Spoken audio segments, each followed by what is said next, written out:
Bill Buell. Here. Emily Dwyer. Here. Marie Falzani. Here. Dick Hodges. Here. Lisa O'Connor here. Chris Redden. Here. Dina Trotter. Here. Would you like to rise to say the Pledge of Allegiance? I pledge allegiance to the flag of the United States of America and to the republic for which it stands, one nation, under God, indivisible, with liberty and justice for all.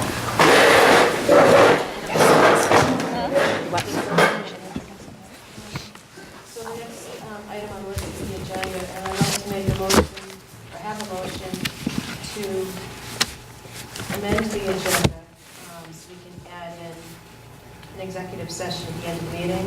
And the purpose of the executive session is to discuss the reputation, character, physical condition, or mental health, rather than professional competence of an individual, or to discuss the discipline or dismissal of, or complaints or charges brought against a public officer, employee, staff member, or individual. So moved. Second. All in favor?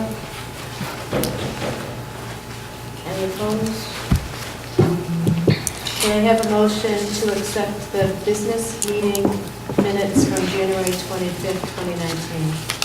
January 15th. January 15th, 2019. So moved. Second.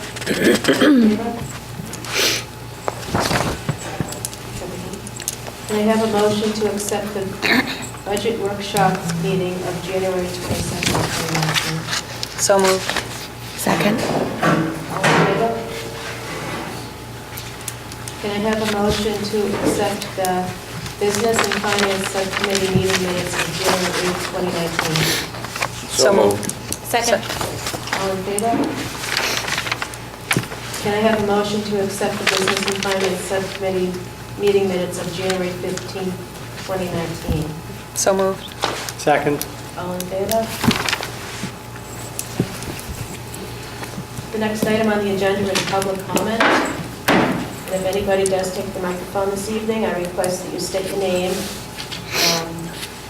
what town you're from, or what your role is, and to try to keep it to 3 minutes. So do we have any public comment? I don't see any. And before we just go into the superintendent news, I just want to remind committee members that the microphones do pick up side conversations, so we'll try not to do that.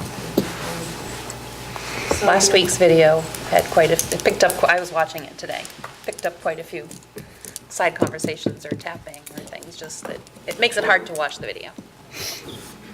Next item is superintendent news. So, thank you, Madam Vice Chair. I have very good and exciting news. I'd like to introduce Mr. Ben Bolio. He is the student representative. We had this conversation about a month or so ago, and he is a junior here at the high school. And we talked yesterday, Mr. Conway, myself, and Ben met yesterday, talked what kind of the roles, what he's going to be doing, and he understands he's an integral part of this committee. One of the things I thought would be beneficial is he's going to talk now just a lot about what's going on in the school, because as kind of we discussed, unless you have a child here, you may not really be in tune with what's going on at the high school level, or even in the elementary level. So he's going to give us things from a student perspective, which I think we all find incredibly valuable. So first, on behalf of the school committee, I thank you for being here, and of course, love having you. Yeah. So, Ben, go ahead, take it away and talk to us about what's going on. So, the Pentucket Jazz Combo won first place at the Berklee College of Music Jazz Festival this past weekend, I believe. We started a school radio station here at school. It's online, which How do you get to it? it's a website. So it's called Altwave Radio. So it's altwaveradio.com. Can you get to it through the high school website? There's one on the newspaper website. Okay. Yep. Is the newspaper website on the high school website? Yes. Okay. Yes. And there is a Students Against Destructive Decisions group here at school, or SAD. They're hosting a fundraiser at the Flatbread in Georgetown to try to bring a speaker in, raise money to bring a speaker into the school. And the JV track teams and the varsity has their Cape Ann League meet tonight, but the JV, the girls got second place and the boys got first place this past Friday. That's pretty much it. Does anybody have any? Do you know the date of the flatbread? The flatbread is March 12th. March 12th. It's flatbread, what's the Georgetown. Georgetown, what's the date and time? It is March 12th at 6 p.m. Thank you. You're welcome. And welcome. Also Thank have you. questions?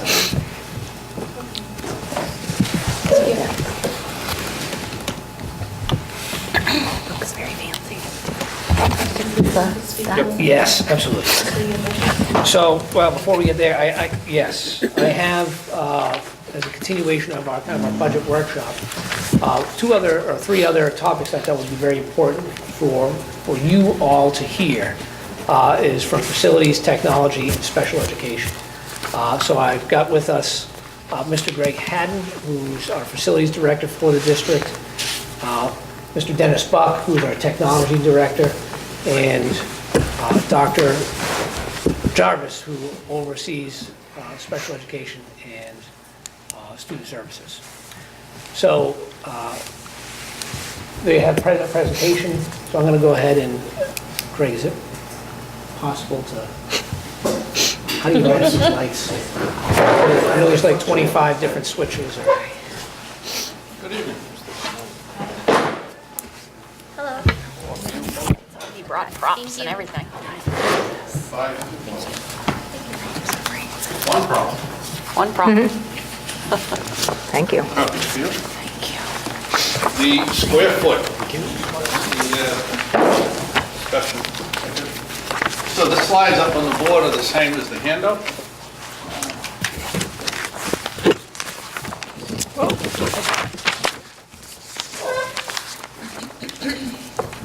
going to talk a little bit about custodial staffing that we currently have. And you can review this when you go home or when you have time. If you have questions, I can take you for a tour or show you, or try to answer your questions. Right now, the way the schools are structured, the 6 schools, we have 1 a.m. morning day shift custodian, and he opens the facility and he provides everything the operation needs for the day.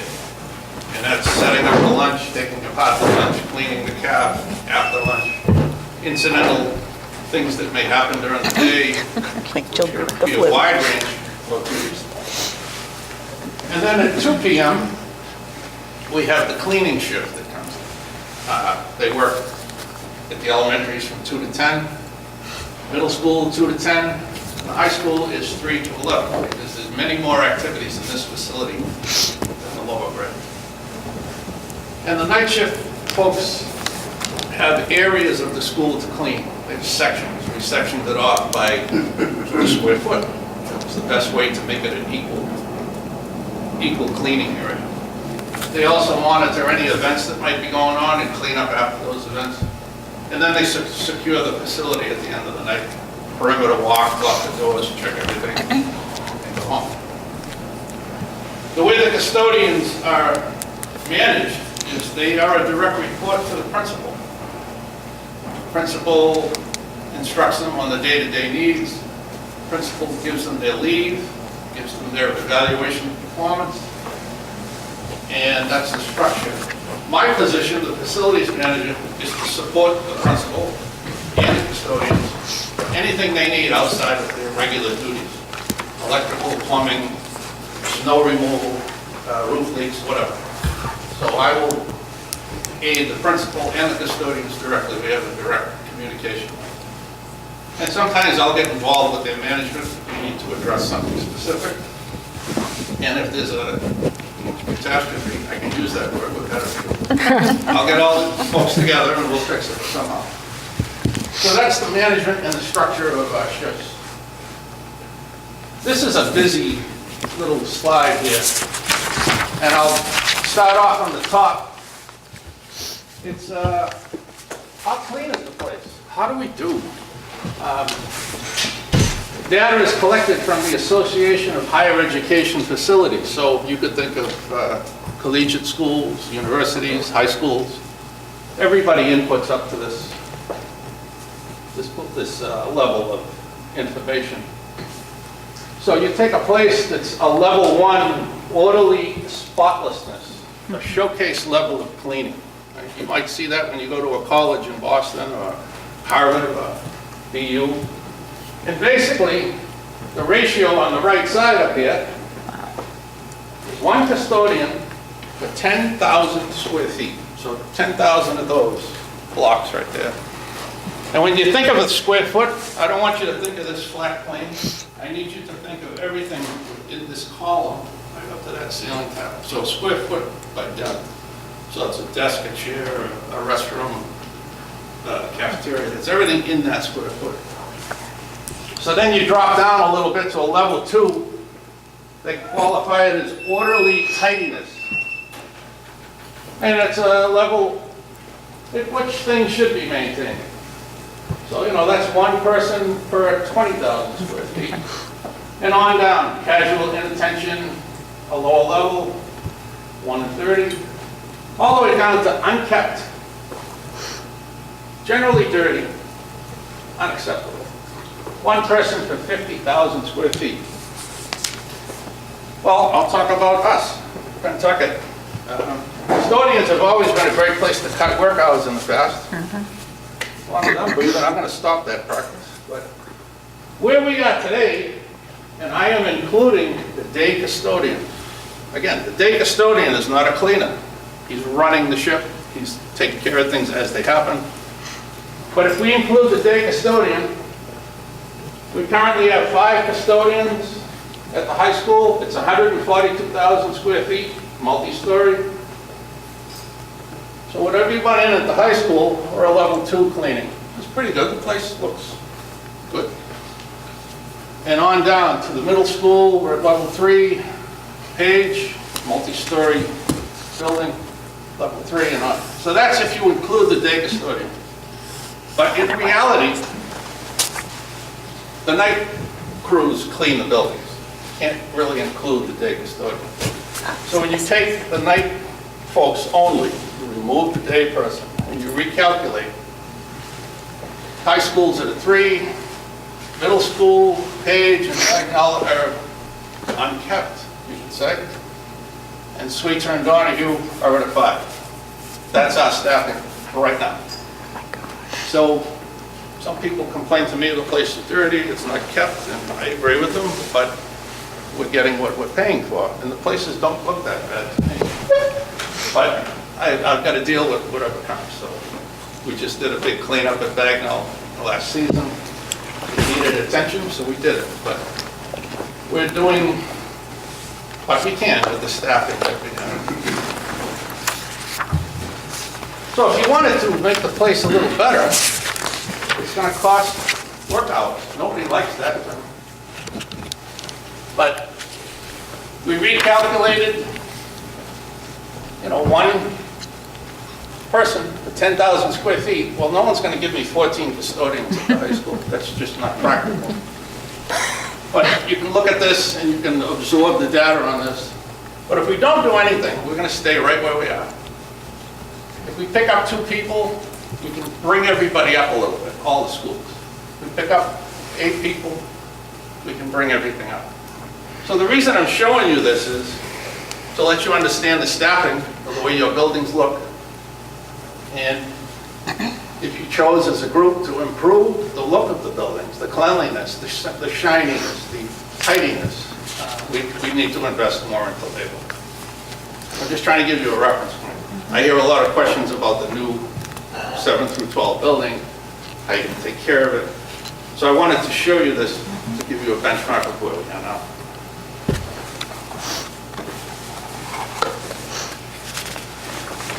So we were talking about the custodians, now we'll talk about the technical side.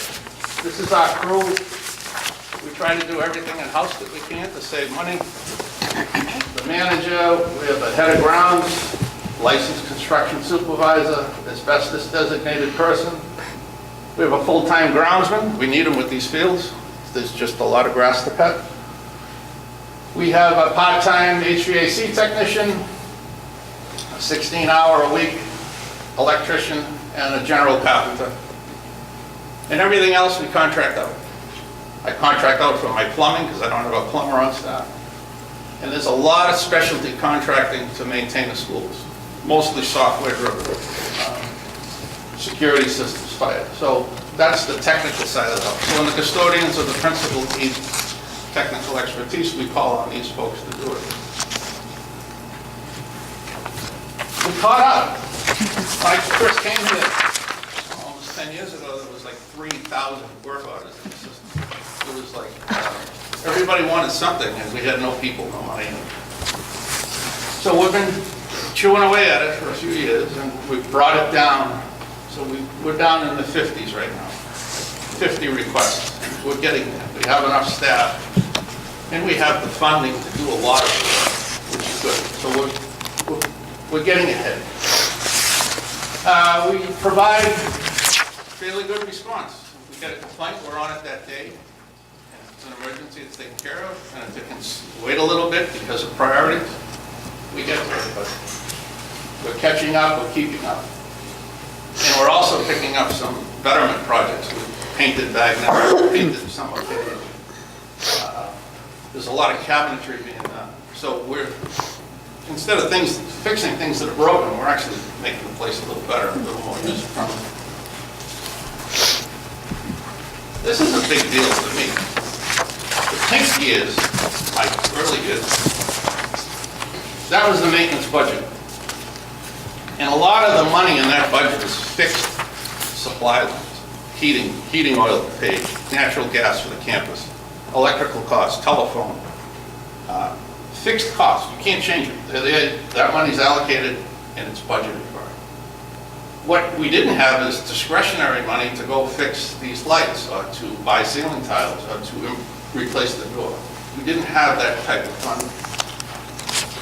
So I'm going to give some kudos here. When Craig LeBrecq came aboard, he saw how this had been set up in the past, and we sat down and we talked about how the place works, how previous repairs have gone on, and we actually put some money into the accounts that gave us discretion to fix things. And the last 3 years is when we actually caught up. So Greg's analyst, he analyzed the whole thing. I gave him all the data, we figured it out, we readjusted the maintenance budget, and we caught up. We're doing, at least I'm hearing we're doing half decent, but you know, now that I said that, I'll get a slower. So it attributes to investment. A little bit more in the budget in the right place, you can do things. A little bit more staffing, you can make it better. But you needed to know a baseline, and that's why I'm sharing this. So that's just a list. Thank you. Thank you. Thank you. Read your homework, I gave you homework. Yep, that was very clear. Does anybody have any questions? Mr. Haddon, thank you so much, really appreciate it. And I think I've said this before, that it's been pretty evident, starting back in July when I got here and talking to people and kind of understand the history of where things have been, that since Mr. Haddon has been here,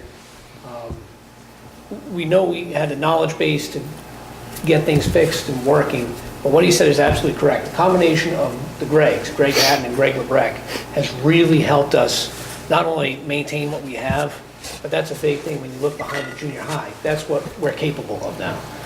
And prior to them, I think, you know, we were doing what we could with the expertise that we had, but we just did not have that expertise. There was no one in those roles that had that knowledge base, or there was no one in that role. And we don't have people in that role, things get lost, and we run into some of the difficulties that we're trying to deal with, and that Greg and his crew tries to deal with every single day. So I just want to just definitively thank Mr. Haddon for his incredible work over the past 10 years. Thank you. Thank you. Thank you. Okay. Up next, we have Mr. Buck with technology. Hi, for those who don't know me or have never met me, my name's Dennis Buck. I'm the IT director here at Pentucket. I've been here for about 5 years. I'm in my 5th year now. So what I put together is just another slideshow. And we're just going to go over a little bit of this to see what we got.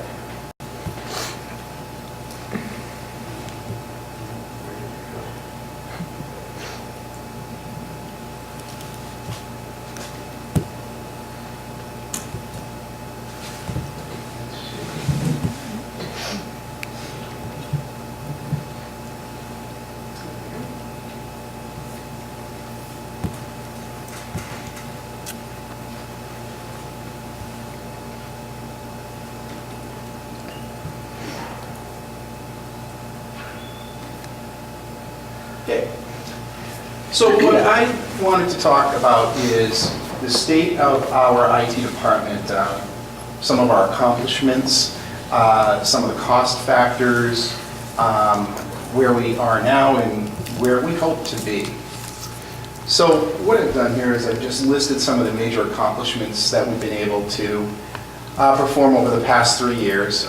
One of the major things was Wi-Fi in every classroom, and we did this utilizing E-rate funding. If you're familiar with it, or if you're not familiar with it, the way it works is it's a government-funded program that is based on the reduced lunch program. And basically, in a nutshell, what it means is that we'll get a 40% discount on items such as infrastructure, Wi-Fi, our internet connections, that sort of thing. So it behooves us to always look at E-rate, and that was one of the things that the district was not doing before I started.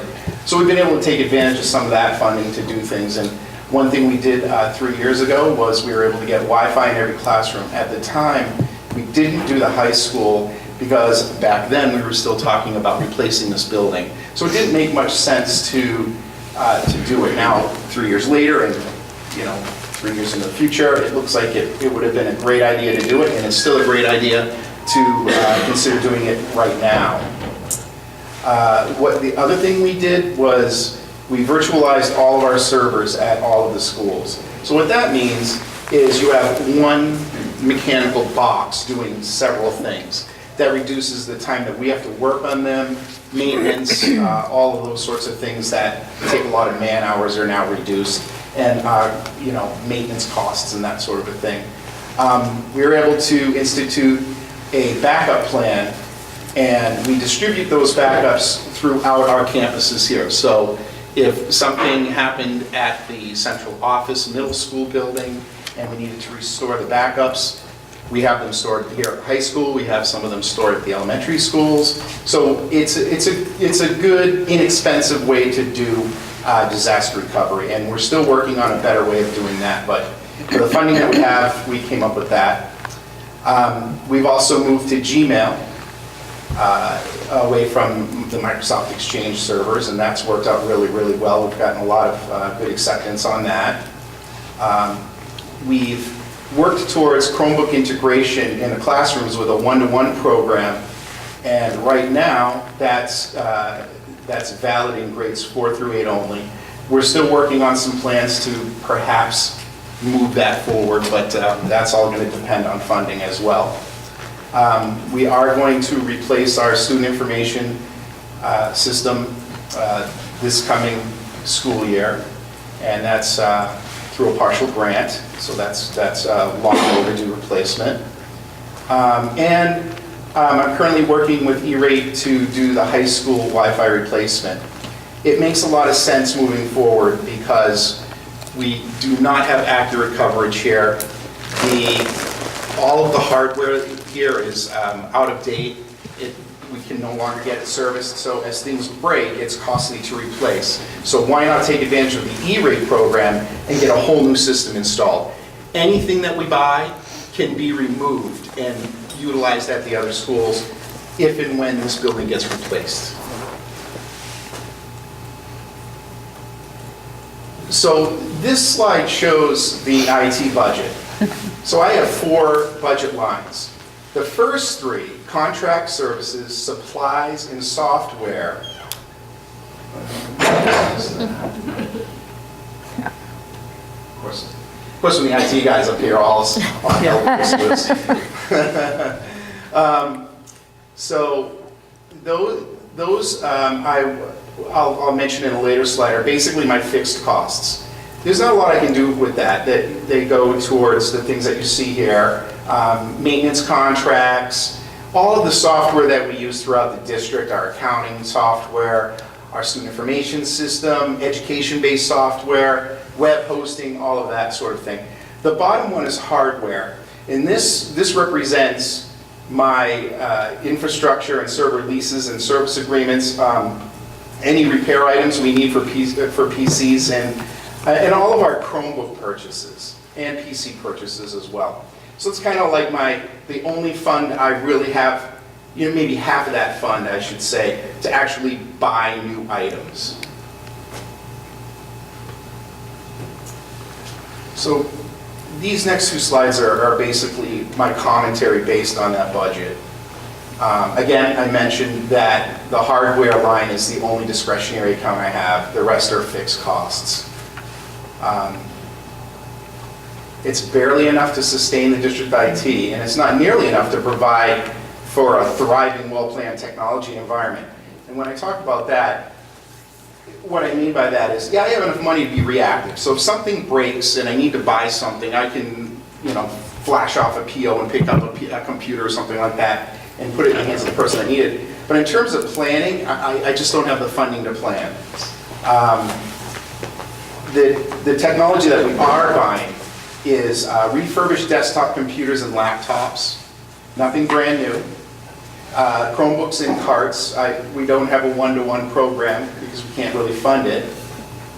So the Chromebooks are, it's their, whoever signs out the cart gets to use it in their classroom. We're reliant on the elementary school PTOs and the PTA organizations to donate funds for classroom technology. And that's how we've been able to fund the grades 4 through 8 one-to-one Chromebook programs, is through their generous donations, their fundraising abilities and that sort of a thing. Something I really don't want to rely on. Again, I can't plan. If someone writes us a check and we're able to buy Chromebooks, that's great. Maybe next year it'll dry up and I won't get anything. So, not a great situation. The only time that we can purchase proactively is at the end of the school year. So I run through and I say, okay, I've got all this leftover money. What can I do with it? Well, usually I'll push that all towards classroom technology. What it usually amounts to is about 50 Chromebooks and 2 carts. Not a heck of a lot. Also, many PCs and laptops are approaching the end of life. 32% of them are unable to run Windows 10. So we need to move from Windows 7 to Windows 10. It's end of lifing, no support from Microsoft, you just can't run it anymore. So those computers are going to basically be scrap heaped. When I say that, I do have to include that they're almost 10 years old. So we've gotten a lot of life, a lot of money out of them. 50% of them will need upgrades within a year. So we'll put them on Windows 10, we'll see how that goes. Within a year, we figure those ones will need to be upgraded. The early Chromebooks that we purchased several years ago are starting to die out as well. Damage, dead batteries, everything with a Chromebook, it hardly ever makes sense to spend money on repairing them, because once one thing breaks and something else breaks, and they're inexpensive enough to just buy all new ones. So typically when you're talking Chromebooks, you want to get into a 3 to 4 year replacement plan. Anything 4+ years old, they're pretty much ready for the scrap heap. Our infrastructure, I have to say, it's okay, but we do really need to start planning for upgrading and replacement. So where do we go from here? So we need a tech plan. We don't have a tech plan. There's a lot of reasons why not. The biggest reason is, I talked about E-rate earlier. Tech plans used to be tied into E-rate funding. So if you didn't have a tech plan, you couldn't get E-rate funding. So what most school districts did was they ran these crazy ratios of, Class A computers and Class B and Class C. If you had a certain amount of Class C, they needed to be replaced and all this. And it was just a lot of, number crunching and all that to get your funding. Well, after E-rate stopped doing that, making that a requirement, a lot of schools decided to just dump their tech plan and all that. But now there's a resurgence.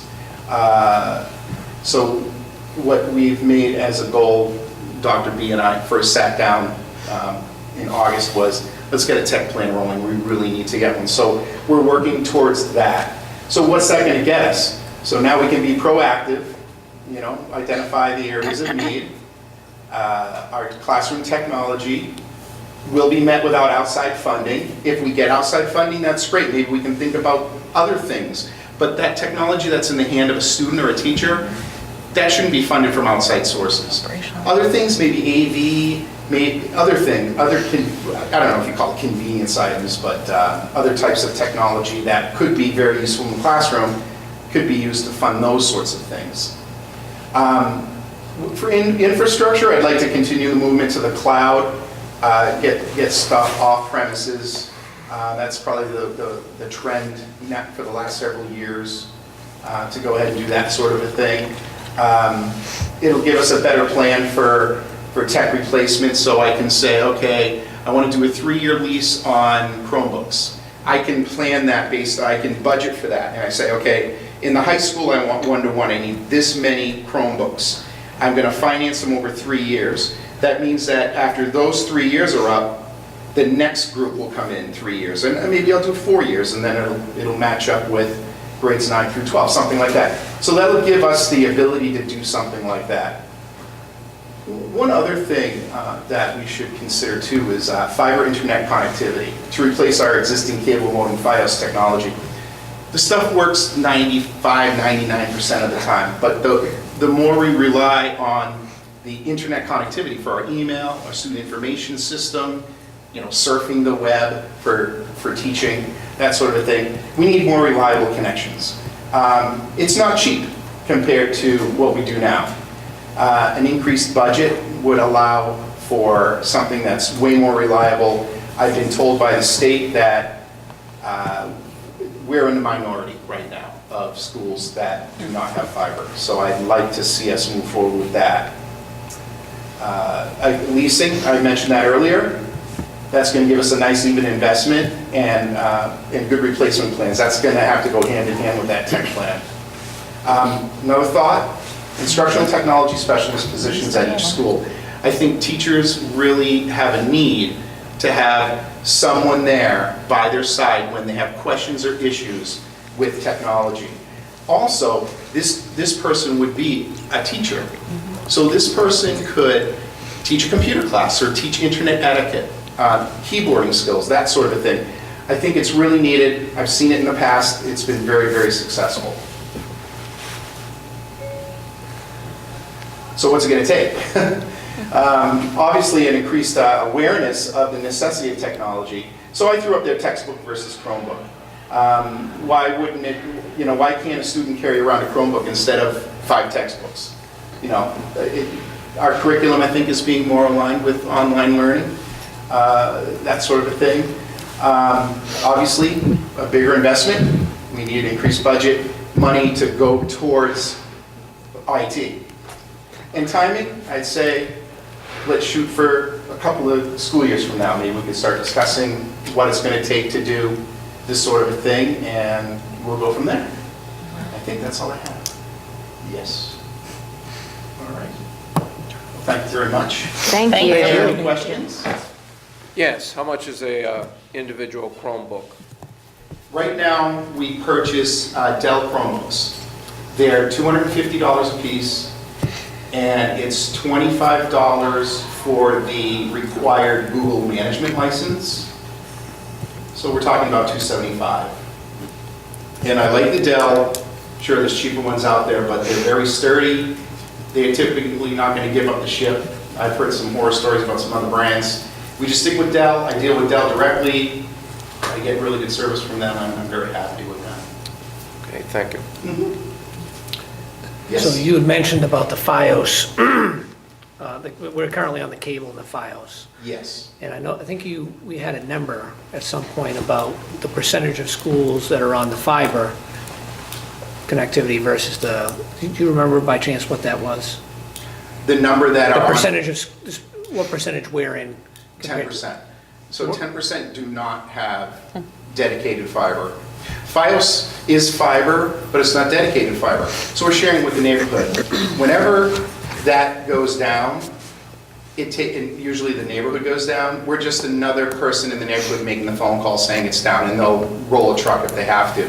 When you have dedicated fiber, if and when it goes down, they will typically be calling you to tell you that it's down. And they'll do everything because you have that dedicated service commitment by the provider to come and fix it. Comcast will provide fiber for every one of our buildings, and the setup charge is free. We just pay them the monthly fee. Sorry. Follow-up question. Forgive me, I'm coming out of a place in North Carolina where technology was, everyone had tech, that was all over. Sure. So what I'm curious to know, and I don't know if you know this answer, but from your professional technological opinion, and having talked to your colleagues, how would you assess where we are versus other districts in Massachusetts? I think we're pretty far behind. When I look at Pentucket and I look at the age of the buildings, I kind of liken our technology to the age of the buildings. So, I see, real fancy districts with, schools that are, 10, 15 years old. You walk through the halls, you get a good feeling. Typically, their technology is up there. And I have a feeling, I think that we can get over that just by increasing the investment. I don't think it'll take very much, or even very much time to lift ourselves out of that. It doesn't require huge amounts of money, a lot of work, or anything like that. I have 3 questions. The first is to both of you. So this, I've said for years, we need to have a technology plan. And I know that I don't think we've had one because we haven't had the revenue source to fund it, but I think we need to. So what is happening as far as actually, I know you have great ideas, I know you have great ideas, how are we going to get this moving forward? So technology plan. It's one of my goals for the year. I'm only probably about 30% there because we have a group called the Technology Coordinators. And what these folks are, they're educators that are receiving a stipend, and they're interested in district-based technology. So why should I be writing a tech plan by myself? So we're working on getting that together. They had several goals at the beginning of the school year for themselves to get done. Now they're freed up. So starting this month, we're going to start really focusing on that tech plan. We'll bust up into groups and we'll say, okay, what's it going to take to do a one-to-one? What's it going to do to, get fiber? What's it going to do to, that sort of a thing? And we'll all work together. We've already pulled together a bunch of example technology plans from other school districts in Massachusetts to work with. And there's several different ones, the ones that are, every nickel and dime is accounted for, every little computer is counted. And some are more cerebral, where you just, hey, let's do this plan. We're going to fall somewhere in the middle of that. We're not going to be too super technical, but we're going to say, in this year, 2 years from now, we want this to happen. And then we'll let the chips fall where they will, and work towards that. So as a follow-up to that, are we at the point of getting people from the outside to kind of come in and help?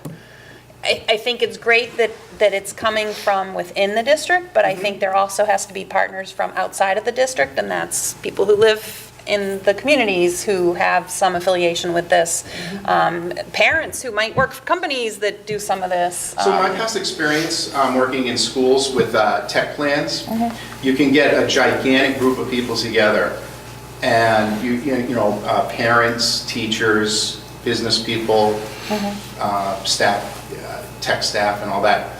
And a lot of talking gets done, and a lot of good points get made, but then when it comes time to, have your result, you don't have one. Right. So I'm of the opinion that, yes, I would like that, but I would like it to be very focused. Okay. And that sort of thing. So, yes, we should, I think. Yeah, and I would probably say that Extend an invitation. once there's a draft in place, I think that's where you float it out to folks who Right. have those expertise. I know when I go to the Mass and Mask meetings, there's great presentations on technology, developing the technology plan, how to implement technology plans, and there's a ton of expertise, and I certainly have their names.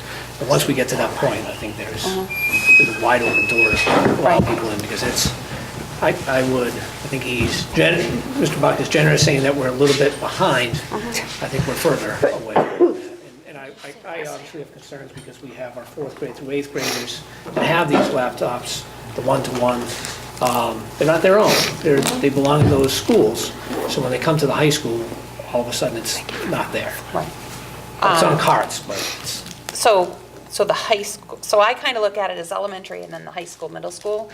the new high school, middle school building has like stuff in place to have it all connected and to have some hardware that actually goes in? Like, does it have any of that? Great. or- Well, I'm making sure that I'm injecting myself anytime Right, we no, start but, talking about it. You know, yeah. like, don't forget all the technology that's going in that building. Right. So in my experience, when you're building a school, that's part of the FF&E part that gets Right. in there. And when your budget gets, and if the building passes and as your budget gets and you're furnishing the school, and as the budget gets to a point, you know what's allocated for technology.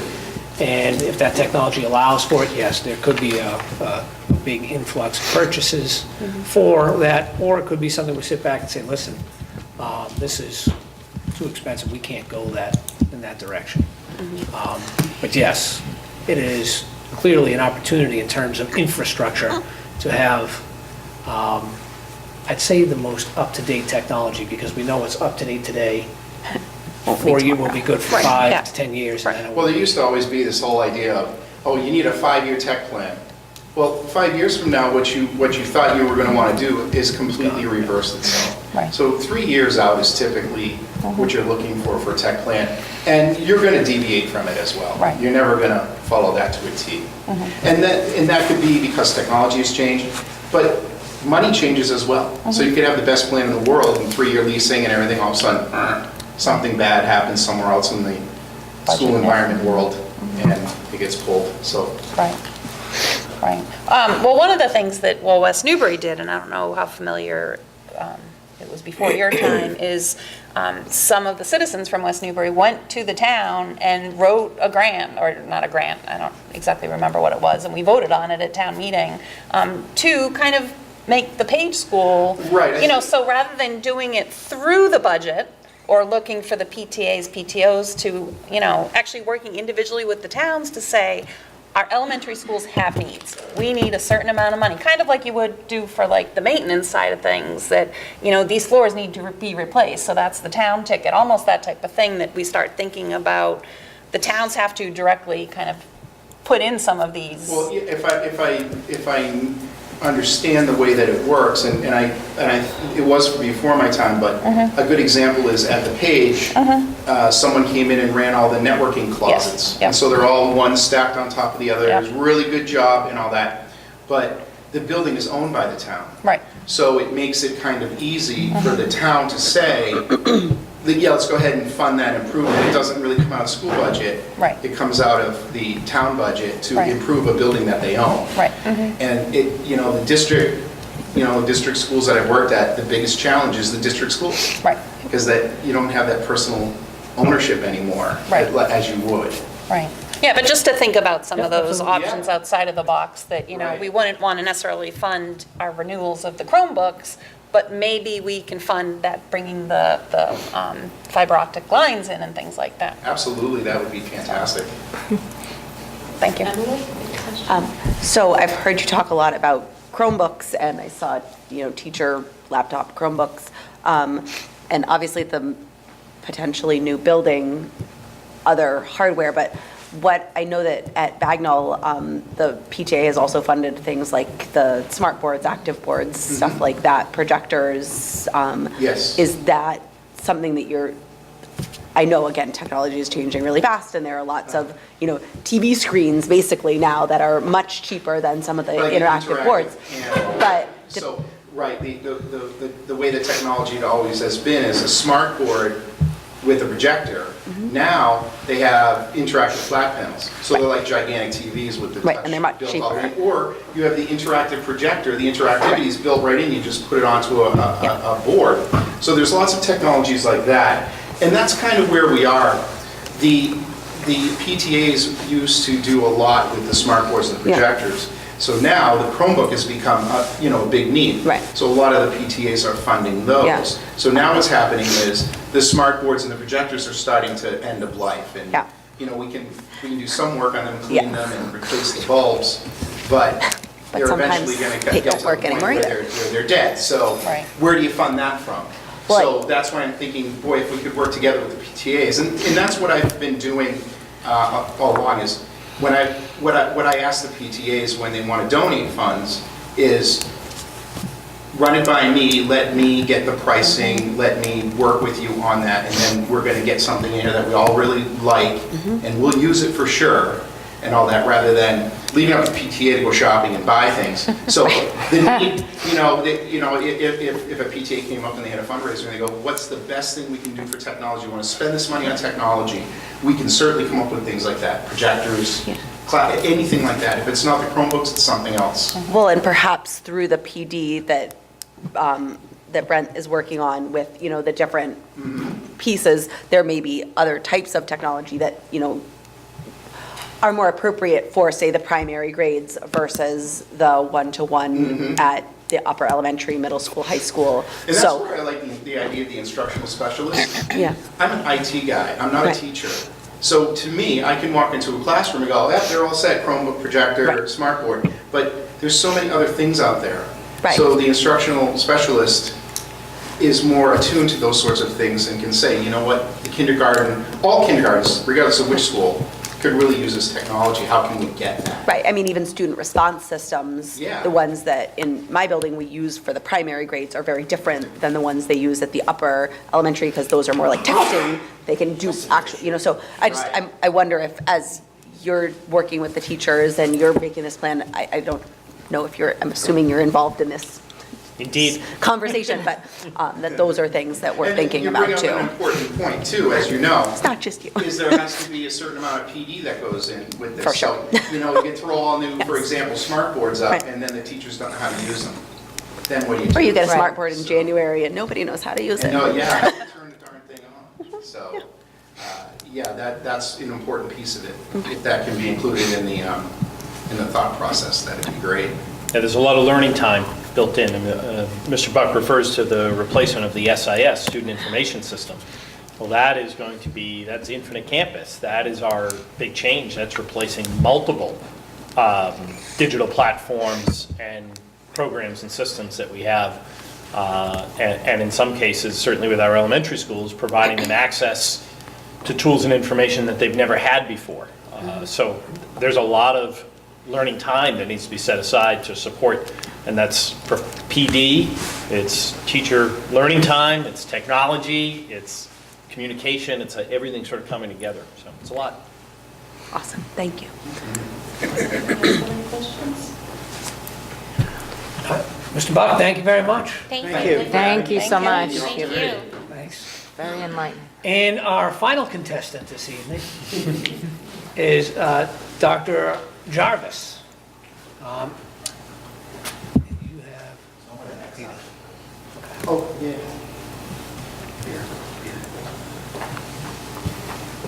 I was using Google Slides, that was advanced. I was very impressed with that, Mr. Buck. Good modeling. Let's go to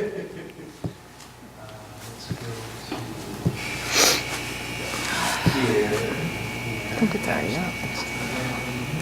This one. Yeah, awesome.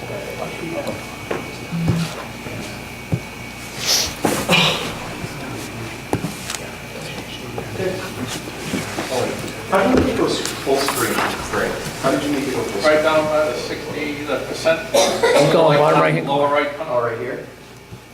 You can also just play, if you go up the slideshow, Oh, where's slideshow? up at the top, the third one from the right. She's in a technically advanced district. This is true. To present parents at open house using this thing. Gonna put another. Good to have a tech guy go. Well, thank you for having me tonight. It's always good to be talking about special education issues so that we're informed of the context of those issues and as well as where we go moving forward. So what I'll do is I'll get right into it. And our talking points will be, so I'll give you a review, a 3-year back review of where we were for fiscal 17, 18, and now 19. Then I'll jump into how we contend with that beyond local spending and funds. So I'll talk about some expense sharing and grants and then reimbursement that's coming in from the state. I'll then talk through special education programs, spend most of our time talking about district programs. And then I'll finish off with program development. That's an ongoing program renewal process that we have here that we employ to make sure that we're meeting the needs of kids and we're providing the most effective special education services that we can. So we'll finish off with questions thereafter. So first, so our 3-year review. So for this, what I'll do is, the next slide is really going to show all the data that's going to, the financials that are going to support the last 3 years, what the costs have been. And I broke this out. I took the aggregate of our district placements, and then I went into private schools, private res ed schools, so children that require a residential placement and educational placement. And then I broke that out even further to residential educational placements with a cost share. And I'll talk through what that is. And then I'll finish off with collaboratives. And then I'll break out transportation with in-district costs and out-of-district costs as well. So what I'll do is I'll show you this slide here. ODD is out-of-district placement. I'll just give you a second to view that. Everybody see it? Okay. So to absorb, that's a lot of information, and I will talk through this slide and really talk through some trends and annotate that with some things that have happened that brought us to this point.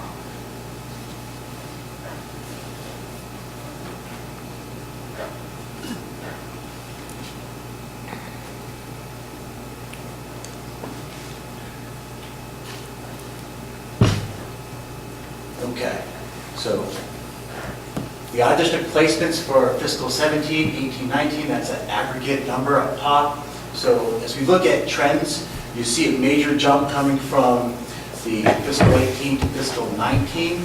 That's further going to be explained as we go down to how I disaggregate the different categories of private res ed and the cost shares, because those are the two bubbles that we have. So if we look at private schools, the second line, so it's actually trending downwards. So we're spending a little bit less. Could you explain what a private school is? Yep. So it's a private school. It's a private sub-separate special education school. So typically, the district uses what's known as Chapter 766 approved schools. When there isn't a Chapter 766 approved school, then we look for an unauthorized program because the needs can't be met with that, with the available schools that are approved. So most of them are Chapter 766 approved schools. For example, a private school would be New England Academy, located in Beverly. Another private school would be Landmark. Melmark would be another private school. So as we see, if we take down to the third line, that private res ed or residential educational program with a cost share. So these are situations, you'll see the bubble going from the fiscal 18 to fiscal 19. So these are situations when you have DCF involved. DCF gets involved with families and a decision is made. So outside of the district, outside of the school, a decision is made on changing the residence for the child. So that could be a foster home, so a temporary home. It could be a more structured home. That could be a residential educational program. When that gets involved, I work directly with DCF, and we arrive at a cost share. Typically, DCF will take on the residential portion of the placement, and the district will take on the educational part of the experience. Sometimes, if the school or the situation renders a residential change, sometimes we can find a transportation to get them to campus in a district program. Other times, the child's too far away to get to that end, but I work with DCF to get there. Dr. Jarvis, could School. you please walk us through a hypothetical example?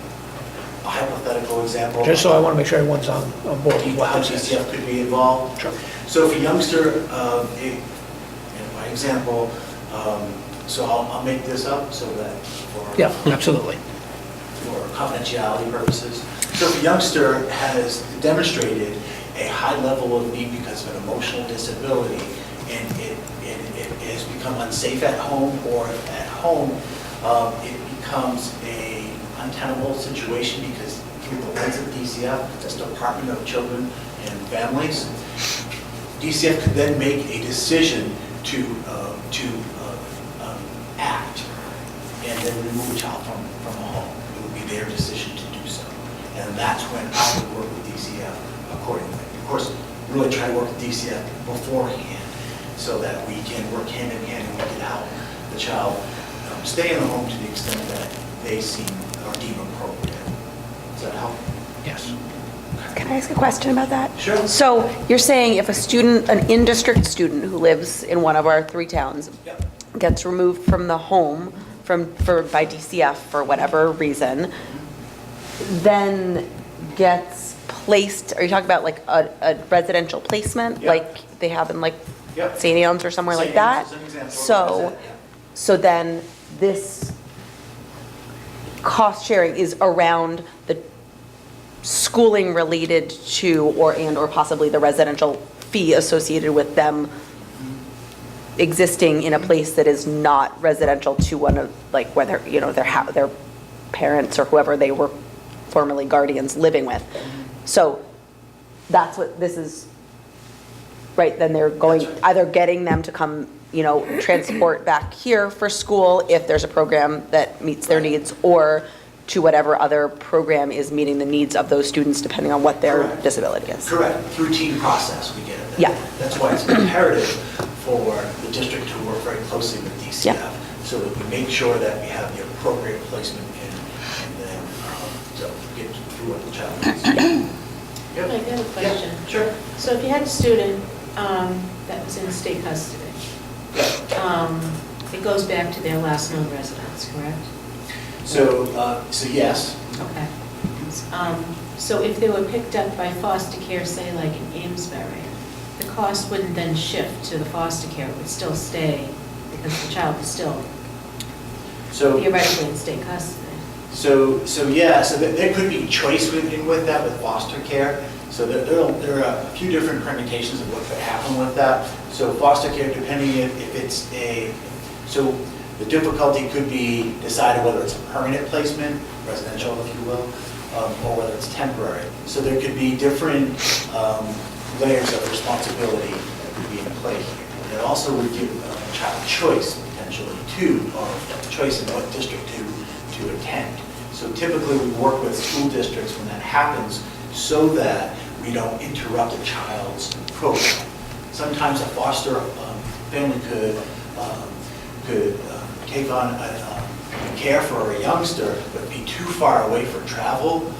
So it could be determined that the child would stay at the resident district where the foster care case was located. And the school's responsible for transportation. That's right. Right. So there's different elements that could impact responsibility. And the state does have a process and procedure to put that in question. And so that's always our due diligence to make sure that we're doing what's right for the child first, and then talk about fiscal responsibility accordingly. Thank you. Yeah. So let's jump down. So private residential education. So if we look at where this is trending, it's not trending tremendously from fiscal 17 to 18. That increase is just what would be the typical tuition increase would be absorbed there with that amount of money change. And then as we move into fiscal 18 to 19, so that's where we see a big jump. So this is when we have youngsters with a high level of need and have typically, for this case, without going into details further than autism. So if we have youngsters with a high level of need, so we're looking at safety issues, we're looking at some intense needs, it could be determined that a residential placement is the most appropriate for a child. And then if the state does, no state agency like DCF or DMH will cost share with that. So that's solely on the district to take on that particular cost. and that can be quite pricey, as you can see. So we go through a stringent process to make sure that we are acting appropriately when we make those kinds of decisions. And we have a lot of data to support that. So collaborative, so the collaborative option, so we see it jump up from fiscal 17 to 18, and then a significant drop, or actually return right back down to where it was from 18 to 19. And that can be explained because we brought 5 kids back from out-of-district placements and collaboratives and are now enrolled in our district programs successfully. So we were able to do that by program adaptation, so I'm foreshadowing where we're going to go with this presentation. But that was really, the really reason why there was a drop in that kind of tuition. And lastly, the public. So I won't disclose the actual public school. I had a youngster that was in our district placement, so it was about a $60,000 tuition placement, and I thought we could do better. And so what I worked around with local districts, and I collaborated with them to the extent where we shared kids. So I would tuition kids in, there was about 2 students that we tuitioned in right around the same rate. And in this particular district provided this education, and I think this will be the last year that we're going to need to do this. So it's that fraction of the cost, and I think the key part to that, again, I'm foreshadowing, is working with surrounding area communities to find the best solution and educational opportunities for kids. So transportation, so you can see how it does flex from the years, but the key part to this, it's in direct correlation. If you look at the collaborative lines that we just reviewed, and the bubbles that arise with that, and they fluctuate. So transportation will follow that pattern because we don't have to pay for transportation when we're not sending kids to go to a collaborative. And then lastly, that last line, so I just kind of offered some numbers there for in-district students receiving transportation. So there's that 60 to 58 to 52 students in district receiving transportation, and then those are the numbers out of district to the right of those. So, to move on. So expense sharing and reimbursement. So cost sharing with DCF and DMH. So I already talked through DMH, I'm sorry, DCF, but DMH, that's Department of Mental Health. So when we have youngsters that have a significant area of disability in the emotional category, we really get DMH involved to try to offer services to work with a child outside of school and potentially in school as well. And most of all, if it gets to the point where because of the area of disability, we would work with DMH to help find a residential placement if in fact it warranted it. And that we would do that work so that we have that arrangement to use the cost share, provide education for a child if in fact the area of disability advanced so greatly that it warranted that kind of intervention. So collaborating with our agencies is very, very important. What's best for the kids, and it's fiscal responsibility as well. So the IDEA grant, that's our big grant. And so this was actually fiscal 19's grant. So this year, that's the figure there that represents this kind of funding that comes from actually the feds and trickles down from to us. And I can tell you that as it relates to transportation, this entire grant goes to transportation that we just discussed. So it gets really quickly absorbed by transportation because of the high cost of transportation. The other source of working with the cost of special education is what's called circuit breaker. And the key part to circuit breaker are 2 variables, and they flex up and down from year to year. And it's called foundation, and then there's that percentage of what's going to be absorbed by the state. So in 2018, the foundation was $44,151. And that tells us the state allotts that line, that value. And anything above that is what the state will reimburse us at 70% reimbursement, at a 70% reimbursement rate. The top end of that reimbursement rate is 75, and the state hadn't passed a decision to not fully, I argue, 100%, but, so. Can I just add a question? Yeah. Sorry, you're talking about circuit breaker right now, I just want to make sure, keep going. Okay, all right. So, so it's at 70%, 70% rate, which is 5% less of full reimbursement according to what the state said they would do. And I don't know what it would be this year. So that will come up with that, usually right around early spring, they'll make that known. And so I just calculated out the average collaborative tuition is about $60,000. So that's the average. Some of the collaborative tuitions are a little bit under that, and some are a bit higher than that. So I just averaged out a figure that would be easy to look at, and I plugged that into our formula. So the difference between that is that $15,000, $15,849, and 70% of that is that $11,094. And that's what we would get reimbursement on that one placement. Yes. Sorry, my question is, I think it's important to clarify circuit breaker. So, circuit breaker, the maximum percentage of circuit breaker is what again? It's 75%. 75%. So it says the state. And there are movements, I think everyone knows, to request that circuit breaker be fully funded at 100%. However, the lowest it's been while you've overseen special education? So it flexed down to 68%. I can't give you the exact year, but I think the last few years it flexed down to 68%. Oh, it's all really, sorry? I think it was 3 years ago. Yeah. I think it was 65 actually. 65 was. And it went up to 68. So that's the governor's budget, is that right, Greg? Yeah, he makes the determination, well, he funds a line, Yeah. and then the DOE determines Okay. what that percentage becomes. And just to be clear though, when we read about circuit breaker, we'll read that it's reimbursed at 75%. And I just want to make sure everyone here understands that is not true.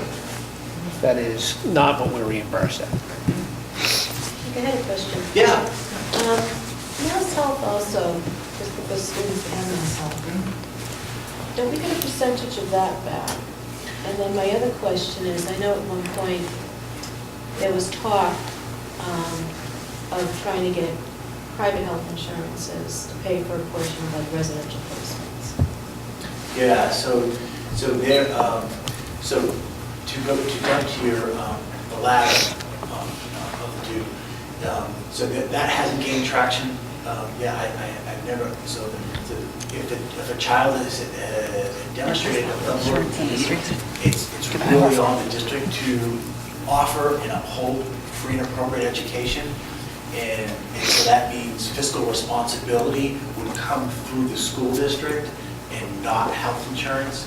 So a parent could use health insurance if they wanted to unilaterally do that. They could use that if in fact they had a plan that offered that. Because of IDEA, the FAPE clause, free and appropriate education, and finances attached to that, we would be responsible for it. And then, so the former was. Mass Health reimbursement?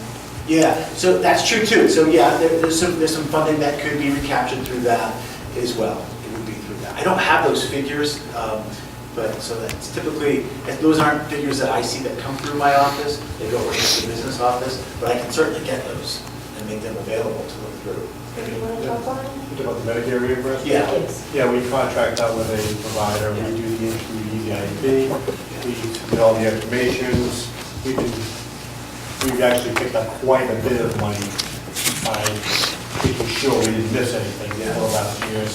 We used to budget, I think 5 years ago, we used to get about 50,000 back. I think last year we got about 170,000 back. So doesn't that figure into the reimbursement of the? So it would, Actually, yeah. use it as an income I left it source. off because I don't get to see that number across my desk typically. It goes from the state. So what we do is our due diligence to do the paperwork to make sure that we get money, but I never see that figure. So I guess I'm remiss by not putting that up there. Actually, that's a revenue source in the budget. So it goes in a different. We just call it revenue. We Yeah. think we're going to get back. Yeah, it doesn't go to the special ed budget, Okay. right? It just goes, that's why I didn't include it. But you're right, we do get funds from the school district regarding special ed services, provided we do what we need to do to apply for that. We do get that reimbursement, that's correct. Thank you. Yeah. Okay, so really, that's the budget. So what are we going to do about it? Am I doing okay on time? Sure. Yeah. So what are we going to do about it? So the special education programs, these are in-district programs. And so right now, we're actually serving 231 students in our in-district programs, pre-K to age 1 day before 22. So what I have below here, and I have 2 or 3 slides that give the name of the program, and I'm just going to go through just a quick thumbnail description of that so you know what we do, why we do it. And I also have the backdrop there of the number of students that we have. So I will motor through this, and certainly if you have questions, please ask. So as you can see, we've got 4 different communications programs. I should have done that a little bit, but there are 4 different programs. And these are located in Merrimack. 3 of them are located at Sweetser Elementary School, and the other program is at Donahue. So communications was an intensive sub-separate ABA program. There are 2 pre-K classrooms, of 2 teachers, and there are 13 students. These youngsters have severe autism, and ABA is applied behavioral analysis. So it's typically what we use are flavors of discrete trials. So it's really explicit instruction. It's labor intensive. We have a lot of paraprofessionals that work under the provision of our BCBA and our special education teacher. And it's really intense instruction. Do we have an in-district BCBA? Yes, we do. We have 1 in-district BCBA. What is a BCBA? Oh, I'm sorry. So it's a board-certified behavioral analyst. And so communications too. It's a split. So we have youngsters after an intense program. Sometimes they'll have a profile where they'll be able to access at portions of the day the general education curriculum. That's really special education's mission: is to get youngsters into the general education, access to the general education curriculum with support to the greatest extent possible. And so this program, we've got 11 students. It's 1 teacher, 1 classroom, but they're not in that classroom for all at the same time. This particular program, they flex into the general education classroom, and they're in a sub-separate for portions of the day. There are some kids that spend more time in the sub-separate environment than other kids in this particular program. Again, we've got some paraprofessionals that work very closely with this program and help with support in the general ed setting and in the sub-separate setting. Communications 3, that goes back to our intensive intervention sub-separate ABA program, and this one is K to grades 2. There are 6 students in it, and it takes on that real discrete and intense kind of instruction for youngsters so that they can make progress, and we don't have to rely on our district placement because I believe we can do it better. So these programs bring that to life. So last program here with the communications program is that 4. So with this program, this current cohort, it's 2 different classrooms, 2 teachers, or 16 students between the 2 classrooms. 1 classroom has about 5 students that's totally sub-separate. So that's like the vertical classroom. So all these programs are vertically aligned. So the sending program from communications 1 will go to 2 and then go to 3 and or 4. So communications for the other classroom is more of the inclusion type kind of classroom where they have access to the general education curriculum, they have sub-separate social pragmatics, executive functioning instruction, And it's what I call on-the-spot kind of social pragmatics therapy. If youngsters start to dysregulate because of their disability and the situations that are going on in the general education classroom, they can use this program, this classroom, to keep themselves calm and either complete assignments or get themselves back to the class. That's really our foundational mission. Yes? So are you saying that with Communications 4, there are 11 of those 16 students who are integrated into an Yes. inclusion classroom That's right. using paraprofessional support or, special ed teacher support into one classroom? No, no. Oh, into, like, all that's- different so classes, it's the rest third to of- sixth grade. Okay. 3 different grades. All right. And so with that, so that's kind of a challenge for integration of youngsters that are in a district program. So it can't just be a district program that offers the support for those youngsters. We have to look at the infrastructure. So what I mean by that is the paraprofessional or special education co-teacher that are already in the general education class to carry on some of the supports that these youngsters are going to need. And so that's always our initiative, is to increase our capacity in those areas so we're not just reliant on a district program. There's an inherent value when you saw the numbers. So this is an opportunity for kids to have an education here in district without going out of district. So these seats are really, really valuable. So, and again, our underlying mission is to get youngsters back to the general education classroom or get them back maybe to general education classroom. So we have to use our infrastructure to get at that. So that's kind of our program at the elementary level for autism. And so these are our special education programs.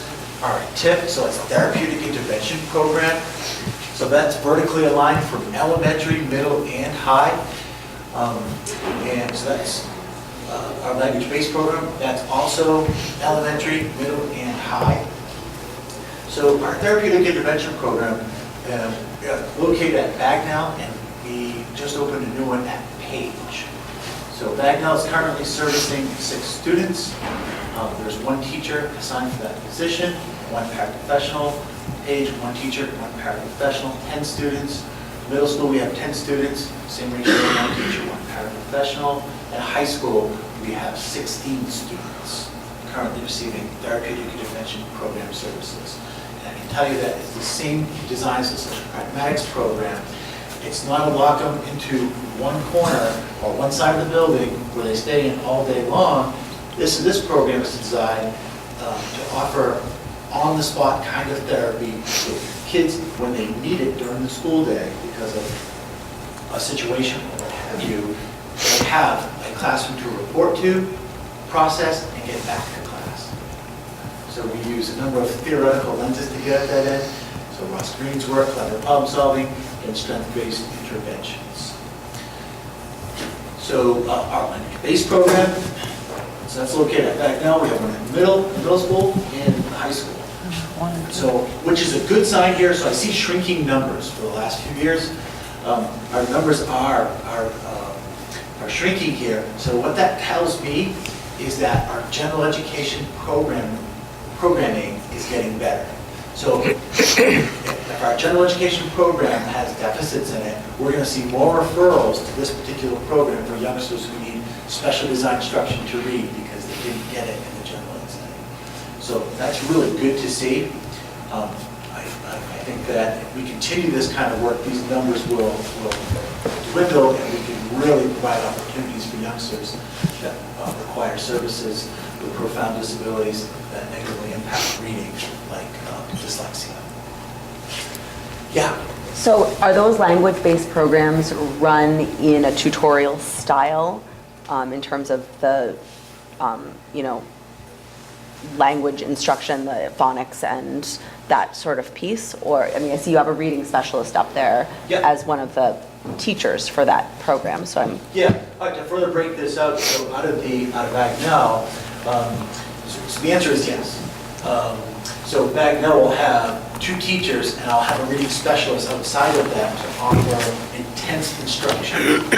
So where I got that from, or where our team and I got that from, is that we really want to have a robust clinical design to what we're doing so that we don't have to depend on Landmark. I wanted to be better than my mark. And having the staff there that are credentialed, have an intense delivery of instruction because of this design, offering one reading specialist as it pertains to 15 youngsters that require intense instruction, gives us the latitude to do that. So they have a special education teacher and a reading specialist designated for this program that are, Bagnell only, so the reading yeah, specialist. sorry, I'm talking about the elementary Yep, program. Yep, just Bagnell. Middle school has 2 teachers. It'll be our math special education teacher, and she's actually a speech and language pathologist. I think she's behind me right now, so she does great work. And our reading specialist is also the ELA teacher. Okay, and high school has, high school we have one special education teacher, and I share that special education teacher with another program, so they're available to do some sub-separate work. That's hard to say, some sub-separate work. So it reflects teachers in that try to find efficiencies with what we do. Mike, what do you do with second graders that might be identified as being dyslexic? That's a really good question. So that goes back to a robust delivery of inclusion, support, and instruction. So that starts at a special education inclusion teacher bringing the services to the child and not the child to the services. They haven't been exposed for a prolonged period of time to learn how to read. So what we want to make sure is that our data points, if they are lagging, we have to make sure and mobilize our staff so that our inclusion staff is offering specially designed instruction for youngsters. If in fact it's still not moving the needle in on progress monitoring, then we have reading specialists throughout the district. So we have a special education reading specialist. So what I did at Bagnell and what I did at Page is I held out one special education teacher that's really good at doing this, and they would provide that kind of service for a child. In the classroom? So you could do some sub-separate work there too. So it could, like a service delivery on the IEP. That could be a sub-separate, and the frequency could be 5 days a week at 30 minutes kind of thing. That's what that might look like. I haven't done that in Merrimack yet, because Merrimack's kind of an anomaly with this. A lot of our special education teachers have that Wilson certification that would typically be employed for that kind of delivery model. Thank you. Yeah. So, here's special education programs and language skills. This is a program that's been in existence for now its 2nd year. It's located at Page Elementary, and it does service 7 kids, and it spans the grade between 4th and 6th grade, 1 teacher, 1 paraprofessional. And these youngsters have kind of complicated profiles so that we can offer intense instruction for kids, and we can really closely monitor their progress with reading, writing, and math. They can flex into the general ed setting as well. Academic Horizons is our life skills program. It's 1 class, 6 students. And so that's real intense life skill instruction at the elementary level. And that's going to feed into our Connections 1 program. Again, that's life skills. That's at the middle school, 4 students. Connections 2, that's the high school, life skills, 6 students currently. And that feeds right into our Visions program, 7 students. The outlier with that, if you remember back to our autism programs, our social pragmatics program is the feeder program for that. Social pragmatics helps the youngsters as they learn those discrete skills in the elementary level. They're able to know what to do. This program helps support them and generalize that in various settings. And we have 1 teacher at the middle school for this program, and then also 1.5 teachers. 1 teacher straddles another program to offer support for this at the high school. And so the last part of my presentation tonight, so just talk a little bit about data analysis and program adaptation. It's really key to what we do for special education so that we don't stay static. Take a number of data points through our program renewal process. And part of that is looking at the MCAS scores, looking at progress monitoring tools, DIBELS, the diagnostic assessments that we use. And what we try to do is paint a picture for all the youngsters that we have and make sure that we have appropriate programming that reflects their needs, not vice versa. Not a program fits, not the child fits the program, it's the program adapts to the child.